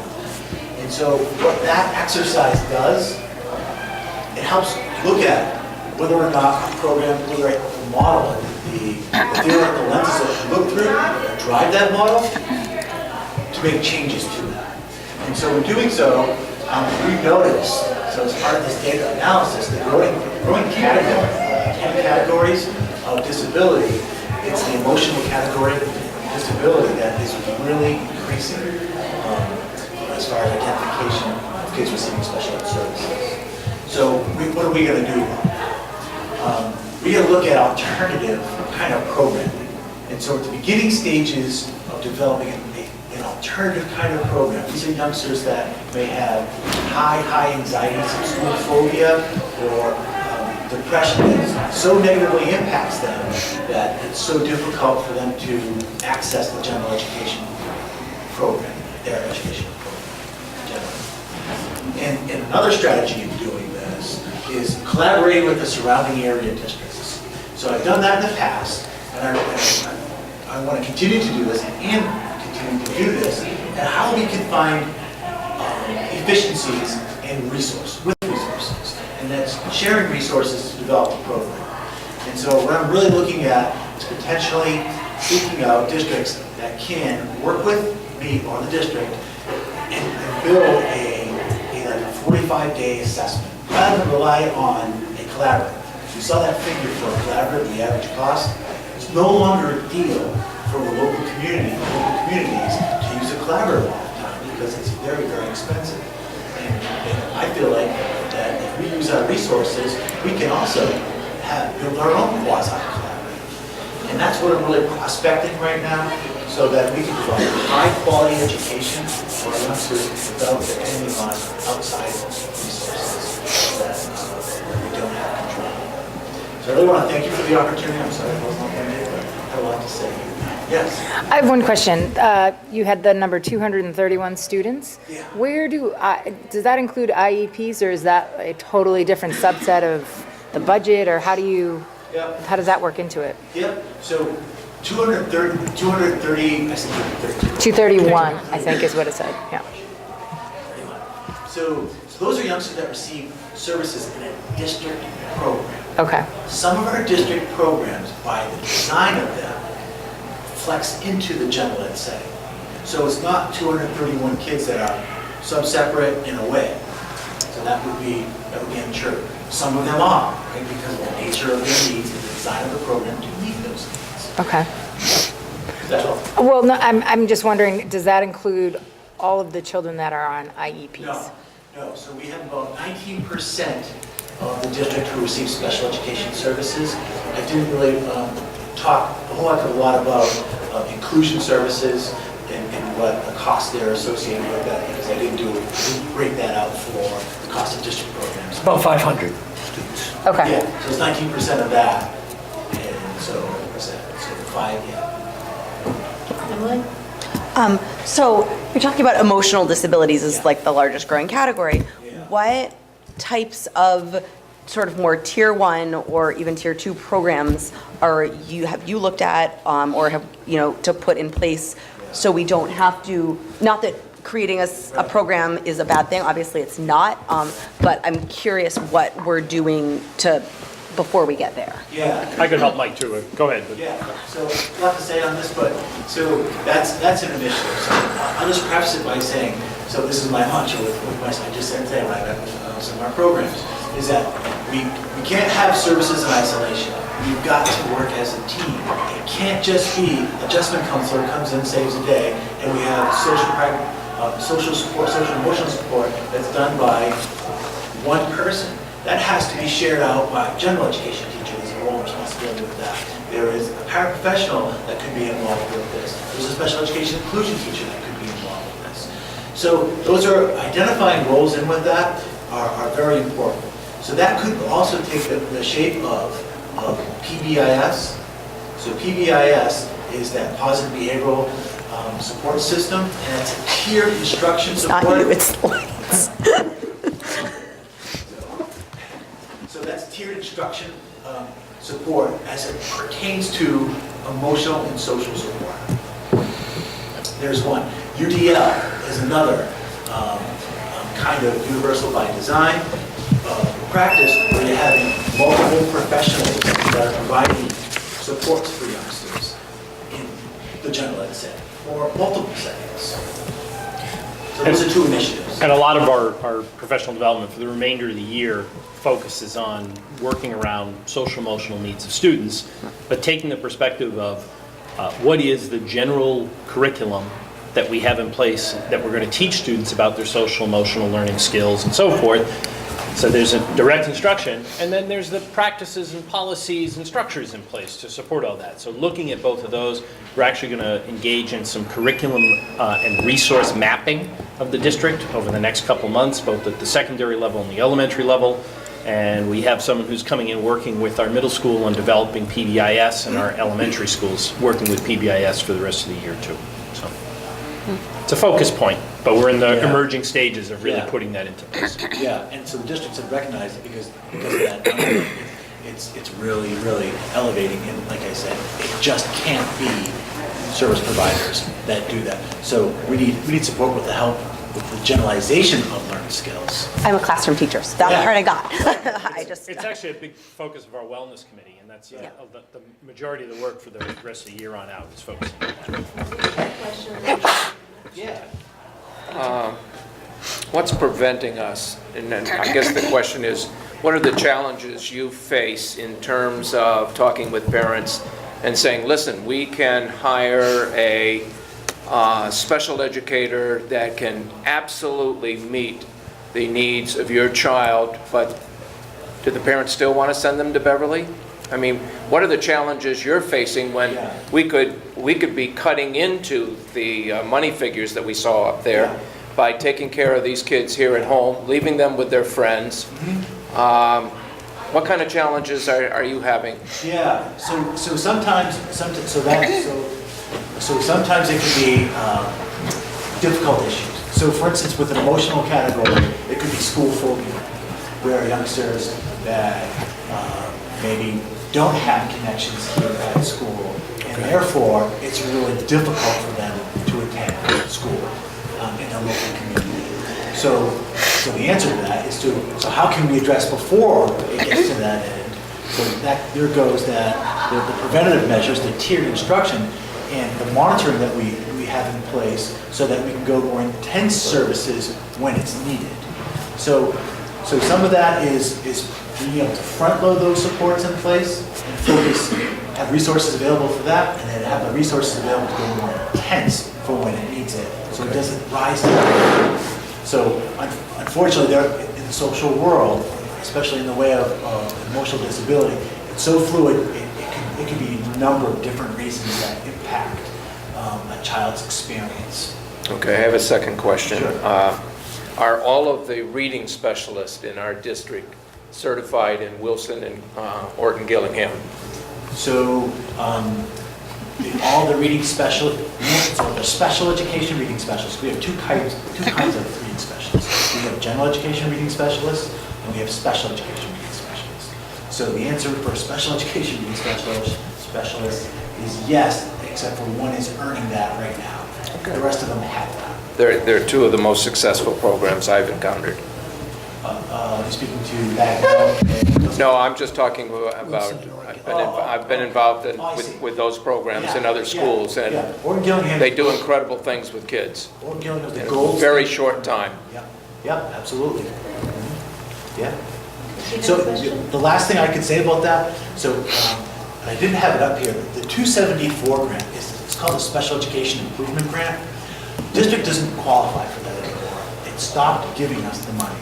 And I think it's because they changed their formula on what districts get the Special Education Improvement Grant. So I usually leverage that over the years. I leveraged that, it was about $20,000 or so, to do just that, to get teachers at Orton Gillingham certified, because I valued that. I used that grant to help with Charlie Applestein's work, to help with bring him in, and Ross Green's work, collaborative problem solving, social emotional support.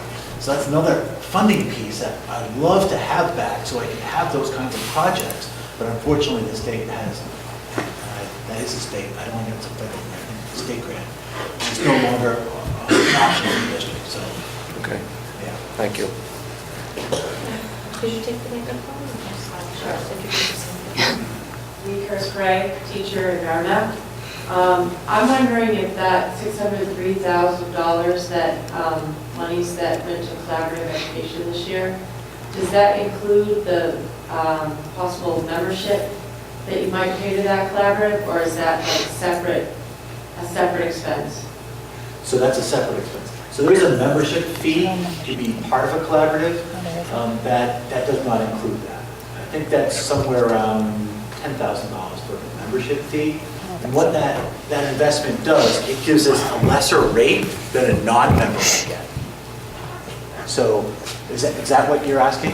Yeah, I just wondered if that $603,000 included those membership fees if we were members of multiple collaboratives. Oh, I see what you're saying now. Now I get you. So that doesn't reflect. So we're a member to Crest Collaborative, but we also use North Shore Consortium as a collaborative because of parents requested programs at North Shore So Consortium. my question is that rolled into that tuition, or is that a completely separate cost? So those it's rolled memberships. into those. It's rolled into that number. So that is Yeah. part of that 600,000 number? Yep.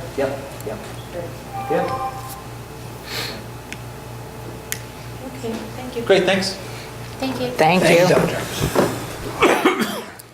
So next on the agenda is public hearing budget fiscal year 20. Yeah, so this is our public hearing. I know we have some educators here, and this is just a public hearing where we'll hear from anyone in the public to talk about thoughts, concerns regarding the budget. And I believe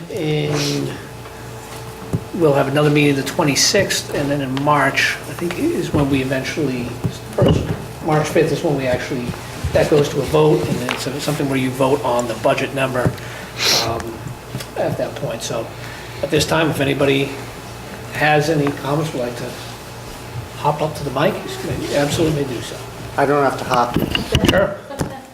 Justin, there has been some dialogue about assistant principals. Could you explain the need for them, I think, and how that's going to be funded?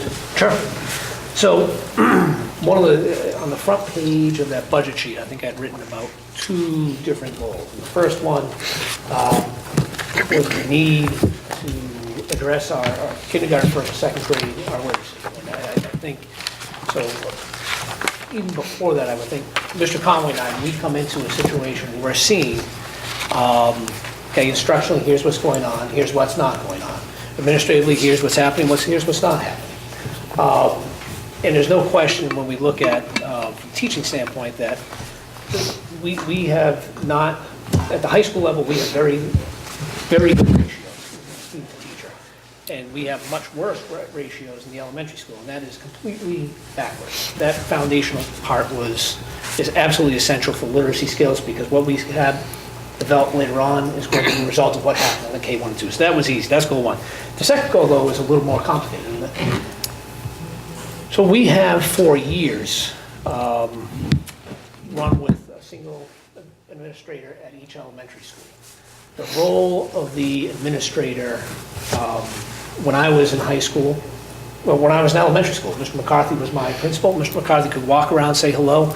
Evaluations were not done. You might have had them done if you were a first-year teacher, possibly a second year. That is not the role of a principal anymore. Right now, the principal has numerous roles that only a certified administrator can do. Evaluation is one of those roles. Merrimack Schools by itself, I think, is 52 evaluations, and that is with support coming from both Dr. Jarvis and Mr. Conway. They go in there to help out as well, because that's overwhelming. Same thing as Bagnell, it's a little bit worse. And Page, it's not as bad, it's smaller, but again, as you saw, there's some special ed programs there that they also have. The other thing, certification, when you have the special education needs, we can't have, we have school support coordinators at each elementary school right now. Those folks cannot do evaluations, those folks cannot sit in the SPED meetings, those folks are not qualified necessarily to go and provide teacher support, and they don't have an expertise necessarily in the curriculum. So in the absence of that, the principal who's trying to tackle special education meetings, discipline, evaluations, communication, teacher support, staff support, and the curriculum, they were asking them to do essentially an impossible task. And I think, well, I don't think, I know Mr. Conway and I've talked about this, it was glaringly obvious when you walk around the buildings, when you talk to teachers, when you see test results, that this has been the model we've used. It's a single administrator trying to cover all bases, teacher screening for support, not having it, and what's happening in one school is not happening in another school, and a third school is doing something completely different. There is no communication, there is no consistency. So when we look at the assistant principal, it's not in addition to a school support coordinator. We're looking to potentially remove that school support coordinator and use those funds to help fund a certified assistant principal and put them in that position, because that certified person can then deal with some of those issues that are on there. Right now, the school support coordinators, they'll help out sometimes with scheduling on an early release day. They'll help out with custodians and monitoring that. They'll try to do what they can with the teachers in terms of finding out what the teachers need, but they are not certified to do all those roles that the principal does. And the principal role has just gotten so much more dynamic. Now, if you contrast that with the middle school, so the middle school has just under 400 students and they have 2 administrators. They don't have nearly the number of evaluations that needs to be done or the teacher to support as what we have at elementary. And again, elementary is going to be the absolute critical time period where that support is most essential for the teachers and the students. And we've simply been lacking it, and that is reflective, and I think on our students' performances. Thank you. No, because when I looked at the budget sheet, one of the things that stood out is in Merrimack, you have 2 buildings with 1 administrator. And no matter how you cover it, at some point in the day, there is not an administrator in that building. And that was something that concerned me. Yeah, I think I mentioned this last week. It is a very unsettling feeling. I think we have very capable people in both of those buildings. But you have to be able to make a decision. Right, so when I need someone to go there and make the decision, Mr. Marino, first, he's on a schedule, this year he's been on a schedule of where he is in which building, and we fortunately have a good school support coordinator, but I need to have a certified person that's there to tell me what's the course of action. And we've run into that 2 or 3 times this year, where we've needed someone, and I'm now talking with a teacher, which is fine. But it's an additional burden that it's just not a safe situation. And I think about a PAGE as well. So PAGE, when we talk about that, what we envision is there's that school support coordinator, but there's also that assistant principal would take on an additional role. I think so we figured the actual cost of that would be minuscule. Thank you. You're welcome. Can I just make another comment to support what Bill was saying and what you said as well, the consistency. So I mean, I've heard a lot of parent concerns and teacher concerns over the past few years about the lack of consistency in the curriculum, and we've got the curricular materials in place now, but without the support for those teachers, which I know right now you guys are trying to provide in addition to all the other things. You know, the teachers need to have some support in place, and not just someone who's coming in and doing that formal evaluation, but the walkthroughs and that immediate feedback of what is going well and what, you know, we as teachers can get better at.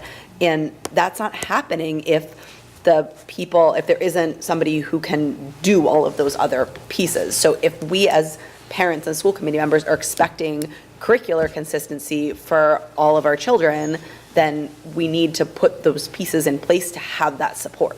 Yeah, so and let me say, we have, prior to Chris Kelly, we are running a district with a superintendent and then principals.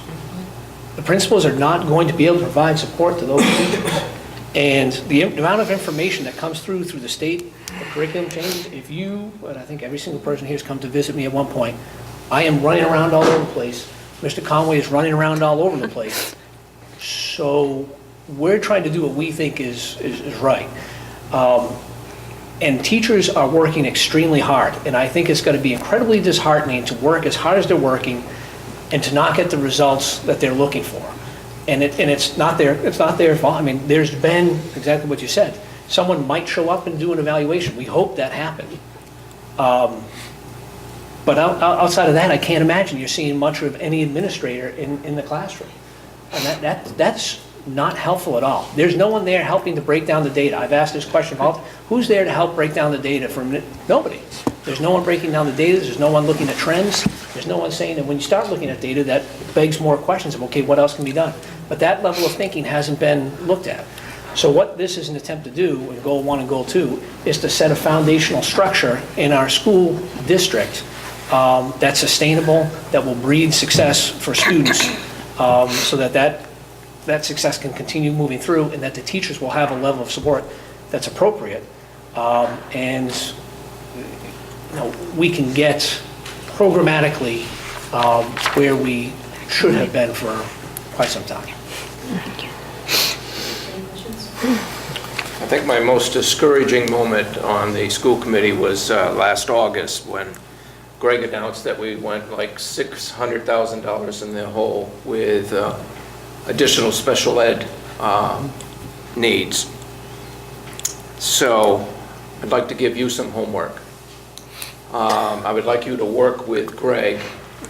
I know we need assistant principals, and I'm very much in favor of it. The thing that I'm troubled with is I'm not so sure I can vote yes if we're still 300 grand in the hole, and then we're just going to add to that hole. I mean, now we're starting to operate like DC. So here's the homework assignment. What I'd like you to do is work with Greg, contact the bus company, and ask them to come up with a schedule for fewer buses. I'm targeting 15. Maybe you'll find out we can do it in 14. That could be well over $200,000, and you'll get the biggest yes from me for assistant principals. And did I also hear you say that you thought that if you readjusted certain people's job descriptions, that money could be lumped in and pay for? Mm-hmm. All right, so I heard correctly. Okay. Any questions? Okay, not seeing any. Just roll. We have a question. Michael Wayne, high school. In regards to the transportation also, there's been several people who have come to me in the past couple of weeks in regards to why is it that we don't charge a fee for bus services? No, I know the answer to that one. Do you want to answer it? I know the answer because Greg, we asked this question before, right? Because it will cost us more money to collect from the people that don't pay than we will actually make. Actually, when we were charging people, we were raising about 42 to 50,000, depending on the thing. But now you had to buy kids badges because now there's a certain limit. After a mile and a half, you have to let the kids be charged. Outside a mile and a half on the state rules, they don't get charged. Now we have to buy badges for all of them, and that costs money. And then we had to have someone in part-time to collect all the money, deposit all the money, and then the big part, all the people who claim that I live a mile and 0.25 because my driveway is long, and we have to go and check 30 to 40 houses to go to actually measure it. It actually became a giant pain in the butt to net out about 10 grand. So it would just seem easier to say, get on the bus. It happened at the same time we were getting rid of all the little teeny fees we had, so. But that's why we don't have it anymore. Any other questions?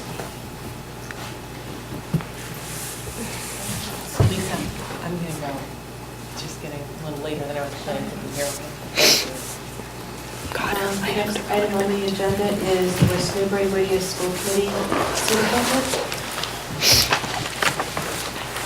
My understanding that the only applicant was Chip O'Connor from West Newbury.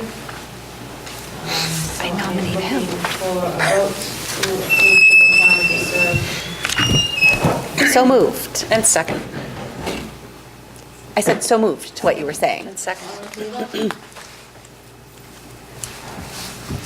next item on the agenda is anti-bullying and cyberbullying task force update. Thank you very much. So we actually have, Mr. Kelly's here. I'm not going to, I'll just reference him. But Mr. Kelly, actually, he and I met early on, and one of the goals we had was for the bullying task force to kind of come together and take on a life that was lived by the community overseeing this, and the school kind of being a facilitator for that committee. So Mr. Kelly headed up, he had 5 different meetings over the past year.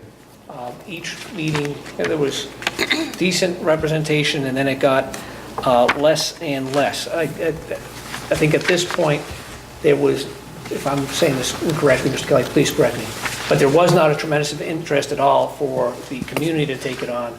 They preferred it just stayed with us, and that they would provide some insight from time to time. I think the numbers at the last meeting were very low. And I know Ms. Hackett's here as well. So, yeah, so Linda and I hosted one meeting, so yeah, we've had about 5 meetings in the past year. One meeting was actually at the other Merrimack PTO. That was the best attended meeting, and then I've had 4 here at the regional campus, and I think we've had about 5 people total at those meetings. And a lot of the consensus was, and was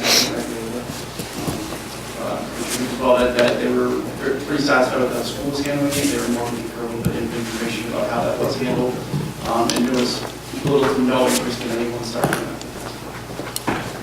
thank you. And I think there was something about Ms. Hackett, you might be starting a student focus group, or? Yes, it's decided with your student council can certainly handle a survey of students.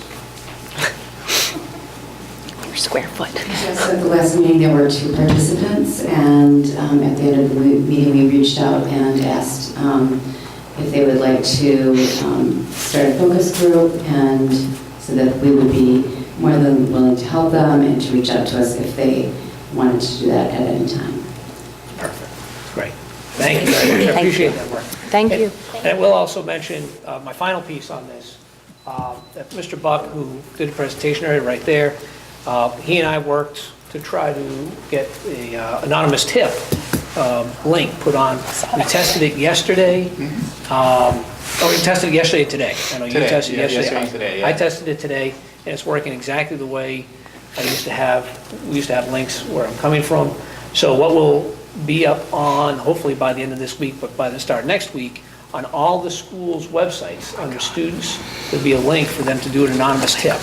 And it's set up so if they click on that link, it goes to a screen and it says, if this is an emergency, do not put it in here. This is not monitored instantaneously, but it is monitored between the hours of 7 o'clock and 5 o'clock, somewhere around there. And then they can click on a link. It fills out information. It's anonymous, so we don't know where it came from. And it goes immediately to an administrator. So the administrator gets that notification saying, hey, there's been a report, and that administrator then can look into it. This is a great opportunity because what we'll often hear are parents who are concerned that if their child comes to the main office, they'll be seen in the main office, or someone will be able to identify them. So a student could go in and type in what exactly was that happened. And if that student was around, that student probably is going to get pulled in and questioned, and the person doing the investigation is not even going to know that that student was involved. And in the past, I've had conversations with parents, and I've encouraged parents to have the student put it in there, and I'll have my assistant principal deal with it, because you've contacted me, but if my assistant principal is dealing with it, they have no idea. So it's one of those things that gives that anonymity to the student, but it does give them the option, if they do want to know, if they want to be contacted because they're concerned, or that we can do that also, and there's a spot for that. But it's a date and a time stamp of when it was sent in. It's a description of what happened, where it happened, and if they want to put in their name, they can. And then there's a check that you have to sign off that says, this is not an emergency, because if it is an emergency, I'm supposed to call 911. But we do think, and for me, in my experience, this cut down on a lot of issues, not just in terms of bullying, but certainly vaping and things like that. Because students who don't like that, if they saw that in a bathroom, they can come back. If everyone's got laptops anyway, they click the link and it's done. So I'm very glad for that to get up, and Kudos. I again, Mr. Buck, thank you for. Thank you. Thank you. Does anybody have any other questions? The next item on the agenda. Lisa. Pardon? Lee. Oh, I'm sorry. Sure. I was just going to ask how you were going to let people know that this link is going to be available. What a great question. So once it's up and running, we're gonna test it. We'll go on the website, we'll test it, and then we're gonna ask all the principals just to notify parents, notify students. You know, I'm always a fan of the video, but not everybody is. But however they want to do that, but they do need to let their schools know that that's going to be out there. And we'll include it in a district-wide piece and a tweet as well. Hey, go check out your schools. If anything ever comes up, all you have to do is go here, and it's done. And it's really quick. Each website has a drop-down for students and parents. So there'll be a link under both students and parents, so it'll be easy to find. Yeah, and We made it really simple, four sections to fill out. it's a Click quick submit, form. there's no drop-downs, you don't have to be super specific or, people go, to heck with it, it's gonna be taking 20 minutes to fill out. It's really quick. If someone wants to identify who they are, they can do that, and there'll be a follow-up and all that. So. And a parent, and like Mr. Buck, a parent has that opportunity to fill it out as well. If they're hearing, if they're concerned, but they're shy or don't want to move, don't want to come forward, they can go and fill that out and they can be invested. There's a spot for staff to check off too, because staff could put in a tip. Yep. If they want to remain anonymous. Yes, although we would always ask staff, if they see something, always see something, say something, staff, we're the adults. But there is that, if there's something that's awkward, uncomfortable, Ben, I don't know, what do you think? Good idea? Or? I support that. I think it'll be very useful. It could certainly help the culture. Any other questions? The last item on the agenda is present change, course sequence, middle school math. Sure. Thank you. Mr. Kelly, our middle school principal, and Mr. Hickey, our math chair, department chair, are here with us. About a month ago or so, I brought to the committee sort of the background information to tell you what we were working on. I won't review all of this, but more or less, I think as part of our program review that went through K to 7 math last year, continuing on up and looking at what was going on from 7th grade on up to the high school, we noticed some changes that maybe had not been made as it relates to the math state standards. And we bring it to you now sort of outside of the normal program of studies and so forth, because it impacts the way we will schedule the middle school moving forward from here. So in addition to the information we were provided with a few weeks ago, tonight we provided with you sort of some criteria. And I just want to clarify a few things, both for the committee and for the public, in that by and large, when we have students at the high school who choose to take an accelerated class, an AP class, we have set criteria, but students through consultation with guidance and even their parents and teachers can make a decision to enter into an AP course even without necessarily meeting that criteria. And we support that. We think as a high school, allowing students that choice and that opportunity to take on a challenge that they're ready for is really encouraging, and we want to give the kids those opportunities. That same mindset, though, historically should not necessarily, from a developmental standpoint, should not necessarily be applied to students as young as 6th grade. And that's what has been going on for a little bit, for a few years, and I think in talking with Mr. Hickey, and I'm sure he can speak to it, he sees the longitudinal impact of that.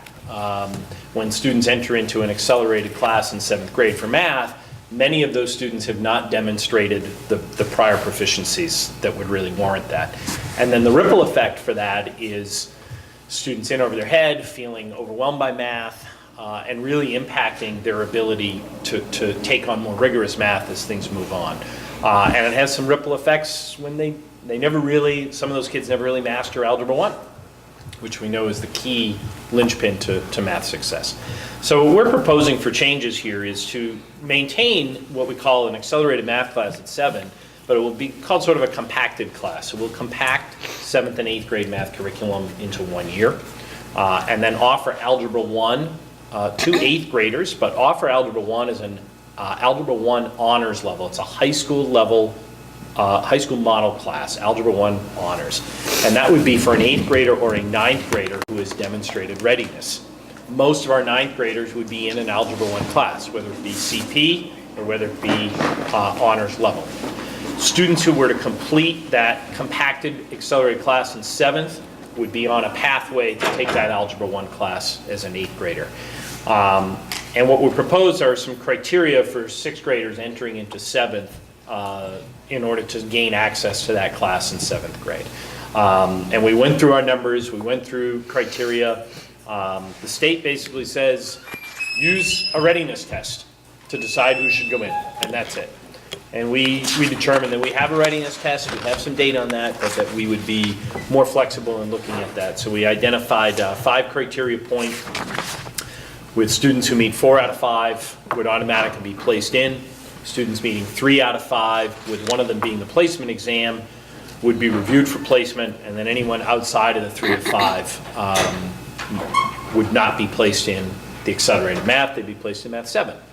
But those students would have opportunities, both in 8th grade and moving on, to advance into a more accelerated pathway. And I think that's the critical part, is this is not tracking, it's providing students with multiple pathways, but being very clear about readiness for students when they are 11 years old and 12 years old. So the criteria is included in there. The other thing it does for us is it gives us a lot more flexibility about teaching that Algebra 1 class. And I think Mr. Hickey would certainly say, scheduling-wise, it could be a high school teacher that does it, could be a middle school teacher that does it. We could have 8th graders and 9th graders together in the same class. It gives us much greater flexibility of when it's taught during the day. And it's just sort of a better model overall for how we want to engage that. So, open to questions, and either Mr. Hickey or Mr. Kelly can help answer those questions as well. What impact do you think are you proposing, hopefully in a positive way, that this will have a positive impact on the MCAS? In 2001, 10% of the 8th grade math was algebra. 2008, 50%. So the state really decided which way schools were going to go, and some schools benefited from that, and some schools did not. So just a generic. So algebra is on the 3rd grade MCAS test. Algebra is on the 4th grade MCAS test. So algebra is taught all throughout. Algebra 1, though, is a high school level model class. That's different. And I think that's the difference. So students who are in Math 7 and Math 8 will have exposure and be taught lots of algebra. It won't necessarily rise to meeting Algebra 1 content.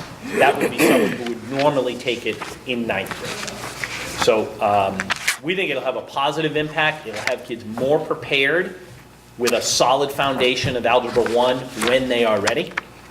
And then Algebra 1 gives them much greater access to more accelerated math beyond that.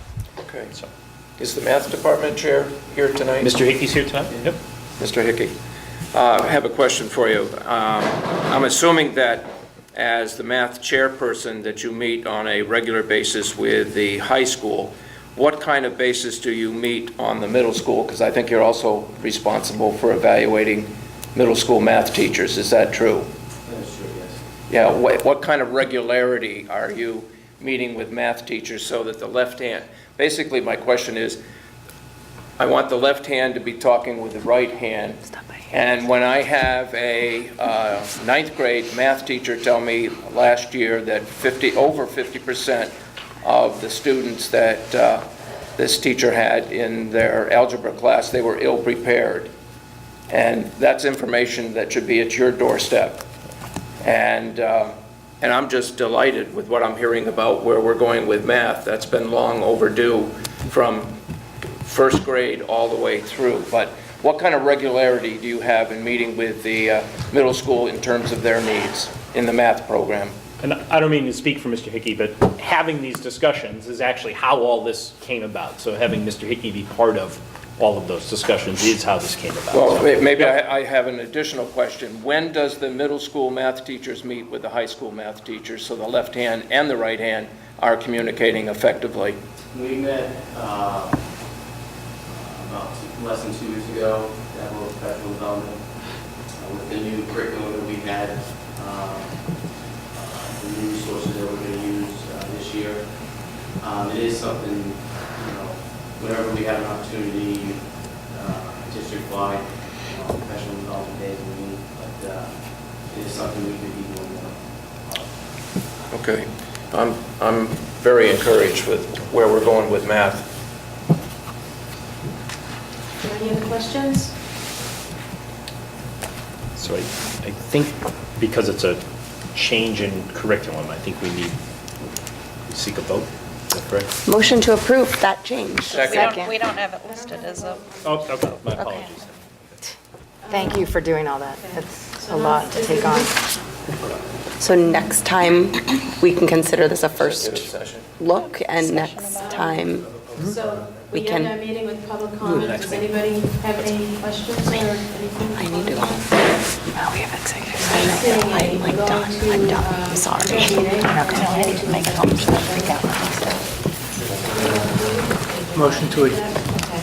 So can I have a motion to adjourn? Will not be returned. So moved. Second.